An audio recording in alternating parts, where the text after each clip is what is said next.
But all kidding aside, thank you for having me. You're a hell of an organization. I appreciate it. And I want to thank you, Josh. We've known each other a long, long time. And, I've hosted CEO roundtables, in the White House, including with many of you over the years. And we've worked together on the American Rescue Plan, on COVID, on infrastructure, supply chain, innovation, climate, clean energy, reducing cost, and a whole lot more. And our strategy has worked, I believe, and I think it's still working. 6.7 million jobs last year, the most ever created in 1 year. On more than 7 million now, 678,000 created just last month, in 1 month. Unemployment down to 3.8%. Our economy grew at 5.7% last year, and the strongest in nearly 40 years. And we reduced the deficit. I want to say it again. We reduced the deficit by $360 billion last year, notwithstanding all that I hear on some channels when I turn them on. And we're on track to reduce it by over $1 trillion this year. And that groundwork has positioned our economy to deal with the global problem of inflation, which is real. A lot of people are being hurt by it. And it's underscored that America is a great place to invest. Intel is investing $20 billion in a semiconductor campus in Ohio. I think, Mary, GM is investing about $7 billion in new plant equipment. And Ford, I think, are doing $11 billion. The point is, these are history-making investments to build electric vehicles here at home. We've seen record electric vehicle sales along with records in solar, wind, and battery storage as well. And the sector after sector, we're making it in America again. And that's what my overwhelming objective is, to make it in America. With the infrastructure law, we're going to keep building millions of good-paying jobs, and they're real jobs. And to build on progress, the Senate and House need to work on the innovation bill and send it to my desk. It's important for our economy, and I would argue for our national security as well. And we're also leading on the global stage because of you all.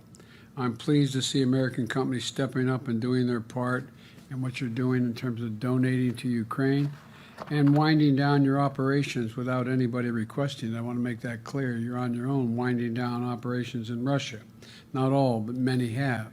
Not only you, but around the world. And for the first time on that subject, let me say this. For the first time that Putin began massing troops along the Ukrainian border, I called for an emergency meeting of NATO in Europe to make the case that we had to be united. The one thing I'm confident, knowing Putin fairly well as I guess another leader can know one another, is that he was counting on being able to split NATO. He never thought NATO would stay resolved, stay totally, thoroughly united. And I can assure you, NATO has never been stronger or more united in its entire history than it is today, in large part because of Vladimir Putin. And but in response to his aggression, there has been, we presented a united front throughout NATO and in the Pacific. The Quad is, with the possible exception of India being somewhat shaky on some of this, but Japan has been extremely strong, so has Australia, in terms of dealing with Putin's aggression. We presented a united front throughout NATO and the Pacific. And you did a hell of a lot to help us impose sanctions and incur real cost on the Russian economy. And we're seeing now that it mattered. It was really important what you all did, not every one of you, but I'm not suggesting you all had to, but those of you who did step up, it made a big difference. And I'm personally, as president, grateful for that. But because our response is working, because the Ukrainians are fighting so valiantly and using the equipment we've given them, and the United States alone has committed over $2 billion to NATO. The idea that they don't have enough sophisticated equipment is just simply not accurate. And I'm not going to take the time to go into all the detail here, but the point is they have every equipment, every piece of equipment that makes rational sense based on our military and NATO's military for them to be able to do what they're doing. And they're wreaking havoc on the Russian military, whether it's their tanks or their helicopters or their aircraft. And if you notice, they've just launched their hypersonic missile because it's the only thing that they can get through with absolute certainty. It's, as you all know, it's a consequential weapon, but with the same warhead on it as any other launched missile, it doesn't make that much difference, except it's almost impossible to stop it. There's a reason they're using it. And now Putin's back against the wall. He wasn't anticipating the extent or strength of our unity, and the more his back is against the wall, the greater the severity of the tactics he may employ. We've seen it before. He's run a lot of false flag operations. Whenever he starts talking about something he thinks NATO, Ukraine, or the United States is about to do, it means he's getting ready to do it. Not a joke. You may recall, I said this to a few of you this morning, that I was able to declassify a whole range of operations that they were about to engage in without sacrificing sources and methods. And it was able to give everybody clear notice what was about to come, and to convince a lot of our friends around the world that we know what they're about to do. And so his back is against the wall, and he's talking about new false flags he's setting up, including he's asserting that we, America, have biological as well as chemical weapons in Europe. Simply not true. I guarantee you. They're also suggesting that Ukraine has biological and chemical weapons in Ukraine. That's a clear sign he's considering using both of those. He's already used chemical weapons in the past, and we should be careful what's about to come. He knows there'll be severe consequences because of the united NATO front, but the point is, it's real. And what I want to mention very quickly with you all is one of the tools he's most likely to use, in my view, in our view, is cyber attacks. They have a very sophisticated cyber capability. I've had, as they say in southern Delaware, where they are very religious, we've had an altar call, he and I, on this issue. We've had a long conversation about if he uses it, what would be the consequence. But the point is that he has a capability. He hasn't used it yet, but it's part of his playbook.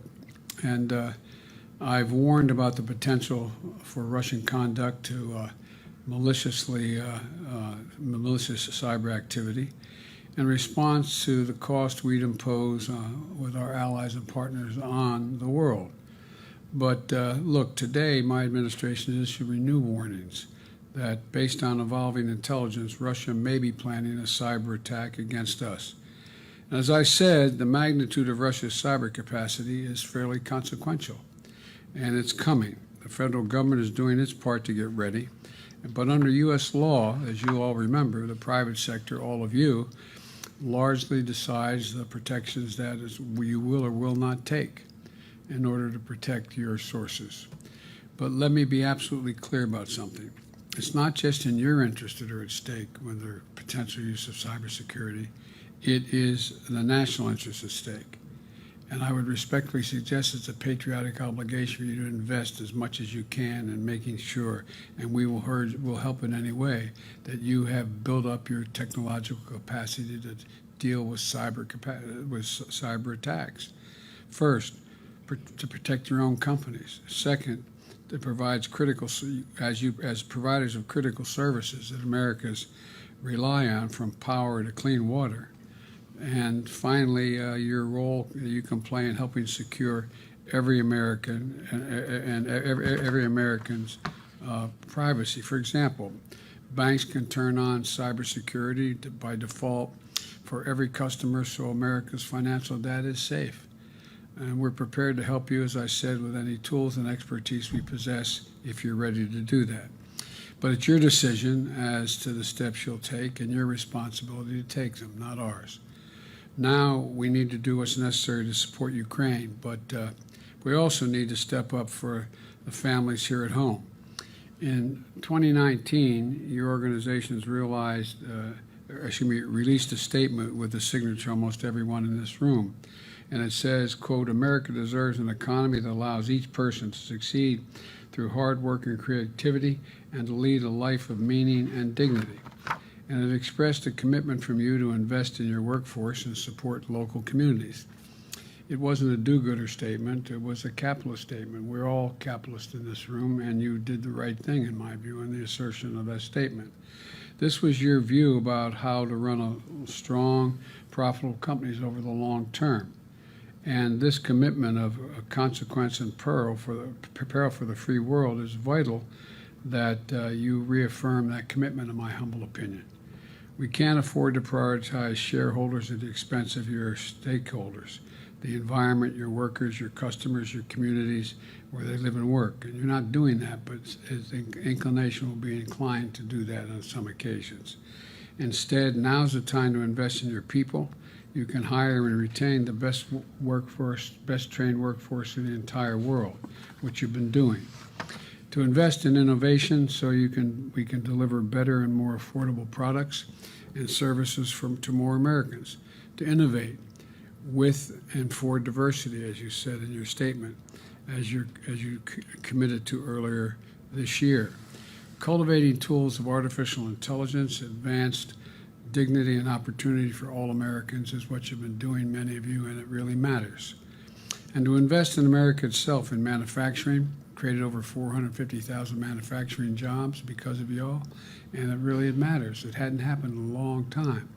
As one of my colleagues from the Midwest said, we're not going to talk about the Rust Belt anymore. We're going to talk about new, expanding manufacturing capacity in the middle Atlantic, in the Midwest. And to invest in America itself in manufacturing, climate resilience, clean energy, so America can win the competition of the 21st century. And it won't hurt your bottom lines or the economy. It helps help us grow while lowering costs and lowering the deficit. So I want to thank you again for, there's much more to say, but I've already probably taken too much time of your time right now. But I'm happy, I'm told we're going to take some questions, Mary. Is that right? Well, I'm happy to start taking questions, but thank you for all you've been doing. I think, my mother had an expression, out of everything terrible, something good will come if you look hard enough for it. I think this presents us with some significant opportunities to make some real changes. We are at an inflection point, I believe, in the world economy. Not just the world economy, in the world. It occurs every 3 or 4 generations. As one of the top military people said to me in a secure meeting the other day, 60 million people died between 1900 and 1946.